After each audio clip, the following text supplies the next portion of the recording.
Salam Bapak Ibu Guru hebat.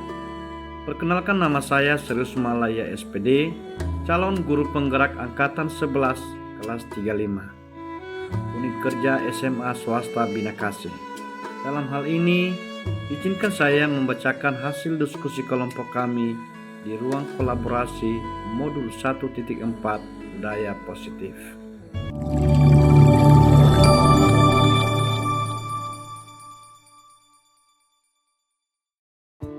Di kelompok kami ini disebut kelompok A, terdiri dari 4 orang rekan saya, yaitu Ibu Selvianti Bali MPD, Bapak Pahlan Tanjung SPD, Bapak Sitius Waruhu SPD, dan saya sendiri Serius Malaya SPD. Pada ruang kolaborasi 1.4 ini, yaitu pada diskusi kelompok kami ini, kami selalu didampingi oleh Ibu Herta Sialagan MPD sebagai fasilitator kami, Bapak Beatus B. Halawa SPD sebagai pengajar praktek kami, dan Ibu Marisa Siahaan MPD sebagai pengajar praktek kami. Pada kelompok kami ini ada 4 kasus yang kami bahas, yaitu kasus pertama, guru matematika dan wali kelas 8, Ibu Santi sakit sehingga tidak dapat masuk dan mengajar. Akhirnya dicarikan guru pengganti, Ibu Eni. Ibu Eni baru 2 tahun menjadi guru SMP. Beberapa murid perempuan, Vivi dan Natali, mengetahui hal ini dan mulai menggunakan kesempatan dan bersikap seenaknya, tertawa dan tidak mengindahkan kehadiran Ibu Eni. Ibu Eni mencoba menyapa dan Natali dengan ramah, sambil mengingatkan mereka untuk tetap fokus pada pengerjaan tugas. Ayolah, tugasnya dikerjakan. Nanti Ibu ditegur Bapak Kepala Sekolah kalau kalian tidak kerjakan tugas. Tolong bantu Ibu ya. Namun Vivu dan Natali malah jadi tertawa. Ah, Ibu, santai saja Bu. Mereka tetap tidak mengerjakan tugas dan malah mengobrol. Sehingga keesokan harinya, Ibu Santi memanggil Vivi dan Natali serta menanyakan tentang laporan Ibu Eni. Ibu Santi menanyakan apakah mereka bersedia melakukan memperbaiki permasalahan yang ada. Vivi dan Natali sempat ragu-ragu dan membela diri, namun pada akhirnya mengatakan akan meminta maaf. Ibu Santi menanggapi bahwa tindakan itu boleh saja dilakukan bila mereka sungguh-sungguh ingin meminta maaf. Namun Ibu Santi menanyakan kembali apa yang mereka bisa lakukan untuk menggantikan rasa tidak dihormati Ibu Santi. Baik Vivi maupun Natali mengakui bahwa perilaku mereka tidak sesuai dengan keyakinan kelas. Ibu Santi melanjutkan kembali apa yang mereka lakukan untuk memperbaiki masalah. Apakah ada gagasan? Setelah berpikir sejenak, Natali dan Vivi mengusulkan bagaimana kalau mereka mengadakan sebuah diskusi kelompok dengan teman-teman sekelasnya. Tema yang mereka pilih adalah penerapan keyakinan kelas, terutama tentang sikap saling menghormati dan bagaimana penerapannya di kehidupan sehari-hari di sekolah. Usulan kedua adalah mengirim email kepada Ibu Eni tentang gagasan mereka tersebut. Mereka pun memberitahu Ibu Eni bahwa mereka telah memberitahu kepala sekolah, Pak Hasan, bila lain waktu ada ketiadaan guru, maka mereka akan mengusulkan Ibu Eni sebagai guru pengganti. Maka yang jadi pertanyaan pada kasus pertama ialah, 1. Dalam kasus di atas, langkah-langkah restitusi apa yang sudah dijalankan oleh Ibu Santi? Kedua, menurut Anda apakah restitusi yang diusulkan Vivi dan Natali sudah sesuai dengan pelanggarannya yang telah dibuat? Apakah langkah-langkah restitusi yang telah diusulkan mereka? 3. Dalam kasus di atas, posisi apakah yang telah diambil oleh Ibu Eni dalam menangani Vivi dan Natali? Jelaskan jawaban Anda. 4. Jika Anda Pak Hasan, sebagaimana Anda menyikapi langkah yang ditempuh oleh Ibu Santi? Maka berdasarkan hasil diskusi kelompok kami, Langkah-langkah restitusi yang sudah dijalankan Ibu Santi adalah A. Menstabilkan identitas. Ibu Santi menanyakan apakah mereka bersedia melakukan memperbaiki permasalahan yang ada. Vivi dan Natali sempat ragu-ragu dan membela diri, namun pada akhirnya mengatakan akan meminta maaf. B. Validasi tindakan yang salah. Ibu Santi menanggapi bahwa tindakan itu boleh saja dilakukan bila mereka sungguh-sungguh ingin meminta maaf. Namun, Ibu Santi menanyakan kembali, apa yang mereka bisa lakukan untuk menggantikan rasa tidak dihormati Ibu Santi? Baik Vivi maupun Natali mengakui bahwa perilaku mereka tidak sesuai dengan keyakinan kelas. Terlihat dari kalimat yang disampaikan Ibu Santi setelah memvalidasi tindakan yang salah, yaitu apa yang akan Vivi dan Natali lakukan untuk memperbaiki masalah. Apakah ada gagasan? Pertanyaan restitusi yang diusulkan Vivi dan Natali sudah sesuai dengan pelanggaran yang mereka buat? Ya, benar. Maka langkah-langkah restitusi yang telah mereka usulkan adalah: 1. Menstabilkan identitas. Yang kedua, validasi tindakan yang salah. Dan yang ketiga, menanyakan keyakinan. Berdasarkan hasil diskusi kelompok kami, maka posisi yang telah diambil oleh Ibu Eni dalam menangani Vivi dan Natali adalah sebagai teman. Alasannya karena Ibu Eni berkata, ayolah tugasnya dikerjakan. Nanti Ibu ditegur Bapak Kepala Sekolah kalau kalian tidak kerjakan tugas. Lalu, tolong bantu Ibu ya. Pertanyaan selanjutnya, jika saya adalah Pak Hasan, saya menyikapi langkah yang ditempuh Ibu Santi dengan cara mendukung setiap hal yang dilakukan oleh Ibu Santi sebagai penyelesaian masalah. Maka dalam diskusi kelompok kami dalam menyikapi masalah tersebut, kalau saya Pak Hasan, saya mendukung apa yang dilakukan oleh Ibu Santi dengan menyelesaikan masalah segitiga restitusi tersebut.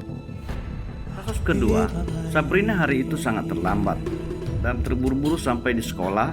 Dia akhirnya sampai di gerbang sekolah, tapi baru menyadari kalau tidak menggunakan sepatu hitam seperti tertera pada peraturan sekolah. Di depan pintu kelas, Bapak Lukman memperhatikan sepatu Sabrina yang berwarna coklat. Sabrina berusaha menjelaskan bahwa dia terburu-buru dan salah menggunakan sepatu. Pak Lukman menanyakan Sabrina, apa peraturan sekolah tentang seragam warna sepatu? Sabrina menjawab sudah mengetahui sepatu harus berwarna hitam, namun terburu-buru dan salah mengenakan sepatu. Selain tidak mungkin kembali pulang karena rumahnya jauh sekali, Pak Luman tetap bersikeras pada peraturan yang berlaku dan mengatakan, ya sudah, kamu sudah melanggar peraturan sekolah.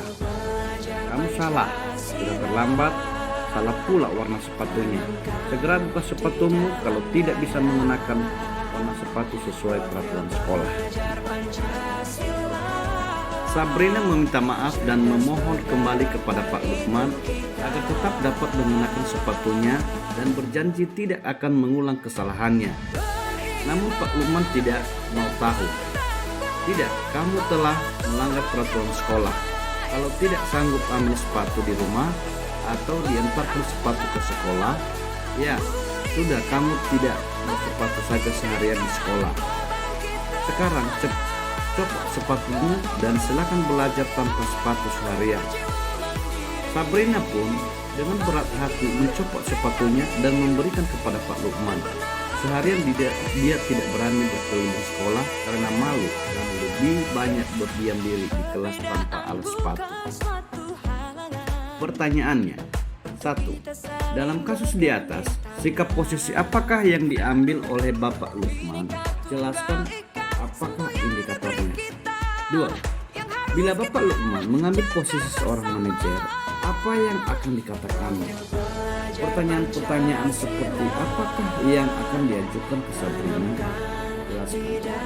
3. Kira-kira bila Anda adalah kepala sekolah di sekolah tersebut, yang pertama, nilai kebajikan apa yang ingin dituju oleh peraturan peraturan sepatu harus berwarna hitam? Selanjutnya, bagaimana Anda menyikapi langkah-langkah yang diambil Pak Lukman mengenai kasus tersebut? Hasil diskusi kelompok kami, maka posisi yang diambil oleh Pak Lukman adalah posisi kontrol atau penghukum.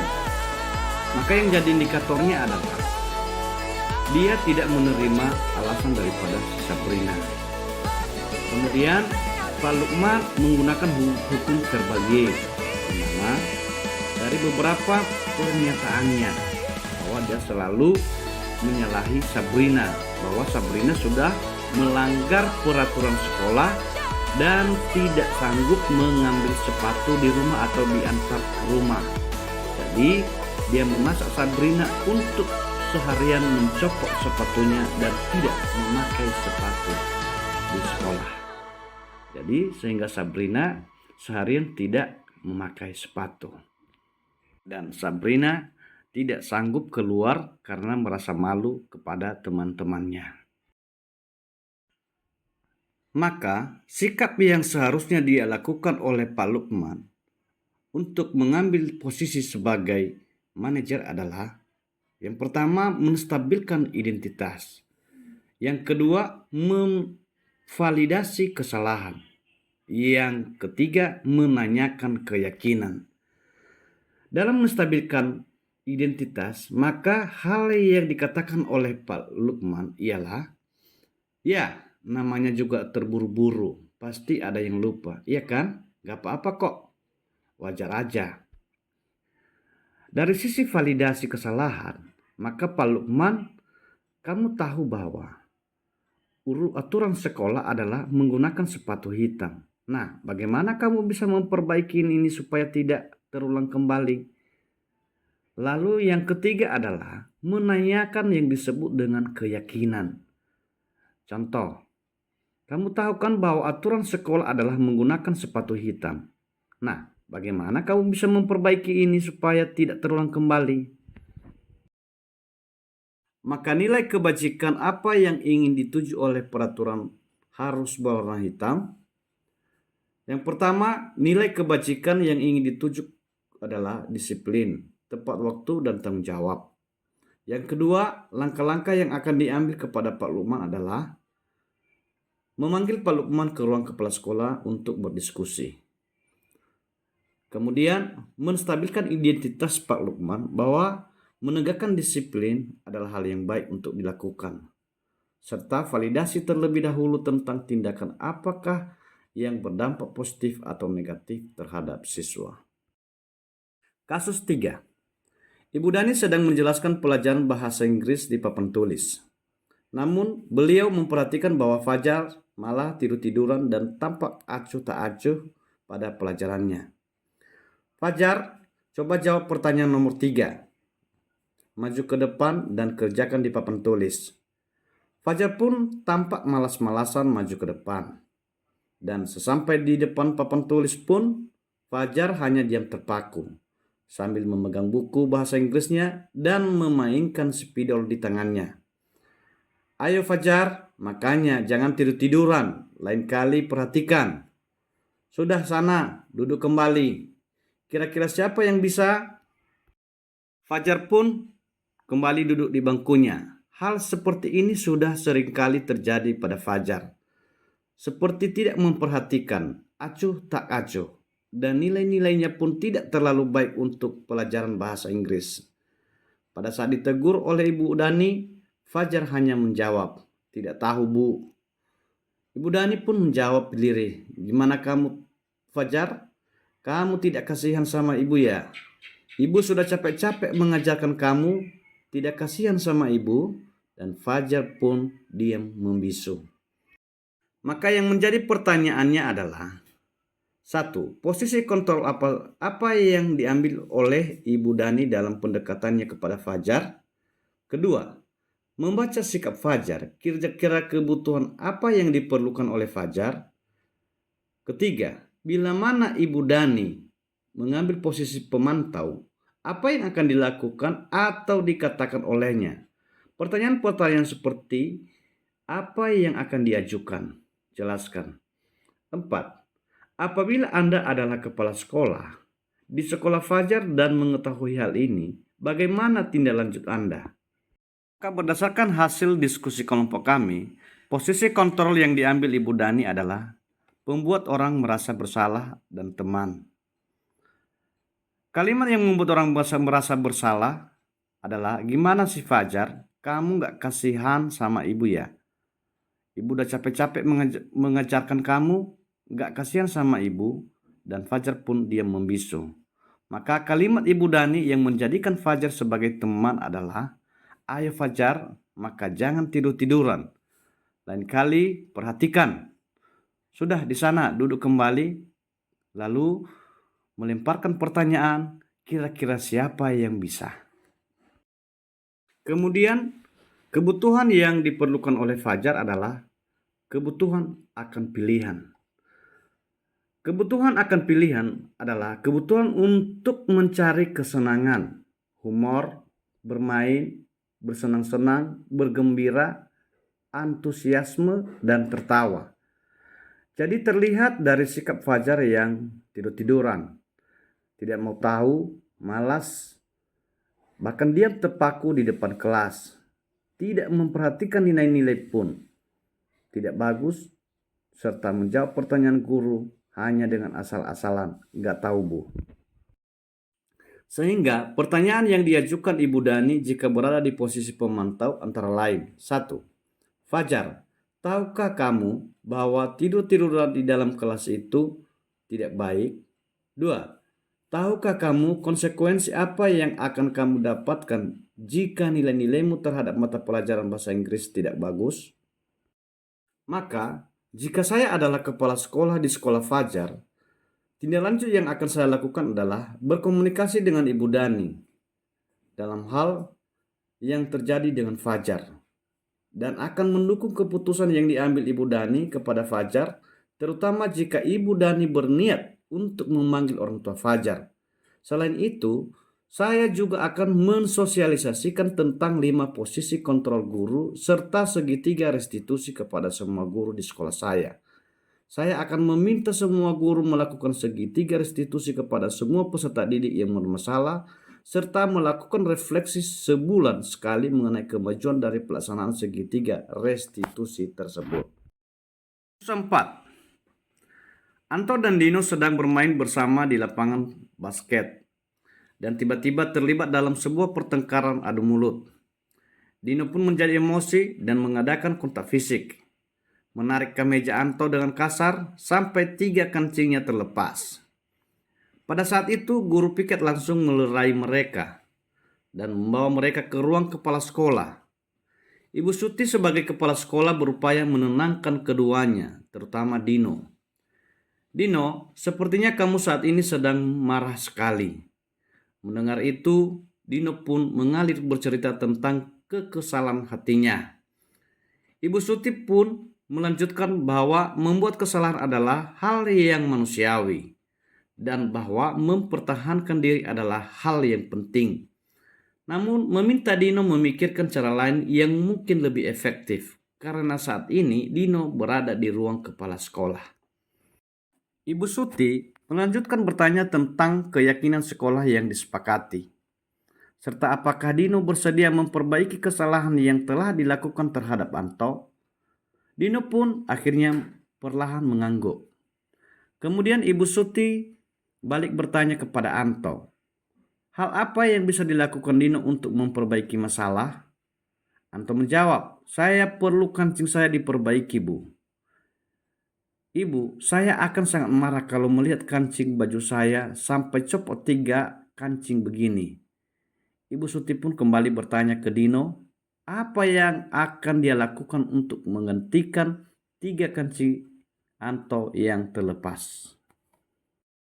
Dino berpikir sejenak namun menjawab, wah tidak tahu Bu, saya lem kembali mungkin ya Bu. Ibu Suti berpikir sebentar dan menanggapi, kalau dilem akan mudah terlepas kembali Dino. Bagaimana kalau kamu menjahitkan saja? Bersediakah kamu? Dino tampak ragu-ragu dan menanggapi, menjahit? Mana saya tahu bagaimana menjahit Bu. Ibu Suti meneruskan, apakah kamu bersedia belajar menjahit? Dino berpikir sejenak, memandang ke meja Anto, dan menanggapi, "Ya, mengajari saya. Siapa, Bu?" Dengan cepat Ibu Suti menjawab, "Pak Irfan, guru tata busana." Dino kembali diam sejenak, memandang ke meja Anto yang tanpa kancing. Akhirnya Dino mengangguk tanda menyetujui dan sepanjang siang itu Dino belajar menjahit dan memperbaiki kemeja Anto. Terakhir kali terlihat kedua anak laki-laki tersebut, Dino dan Anto, pada jam pulang sekolah mereka sudah bercengkrama dan bersenda gurau kembali. Maka yang menjadi pertanyaan adalah, satu, posisi kontrol apa yang telah dipraktikkan kepala sekolah Ibu Suti? Hal-hal apa yang dilakukan sehingga Anda berkesimpulan demikian? Kedua, dalam kasus tersebut, bagaimana Dino dikuatkan? Bagaimana Anto dikuatkan oleh Ibu Suti? Tiga, kira-kira nilai kebajikan dalam kurung keyakinan sekolah apa yang dituju dalam kasus tersebut? Jelaskan. Maka yang menjadi hasil diskusi kelompok kami, posisi kontrol yang telah dipraktikkan oleh Ibu Suti adalah sebagai manajer, di mana cara Ibu Suti menyelesaikan masalah. Dino, sepertinya kamu ini sedang marah sekali. Mendengar itu, Dino pun mengalir bercerita tentang kekesalan hati. Ibu Suti pun melanjutkan bahwa membuat kesalahan adalah hal yang manusiawi dan bahwa mempertahankan diri adalah hal yang penting. Lalu Ibu Suti memberikan penguatan kepada Dino dengan cara memberikan ruang untuk memperbaiki kesalahan pada Anton. Ibu Suti meminta Dino menjahitkan cik baju Anto dengan lepas dengan bimbingan dari Pak Irfan sebagai guru tata busana. Lalu Ibu Suti menguatkan Anto dengan cara memberikan atau meyakinkan Anto bahwa Dino pasti akan menjahitkan cik bajunya yang lepas. Maka nilai-nilai kebajikan atau keyakinan kelas adalah hal yang dituju dalam kasus tersebut adalah saling menghormati satu sama lain di antara sesama teman,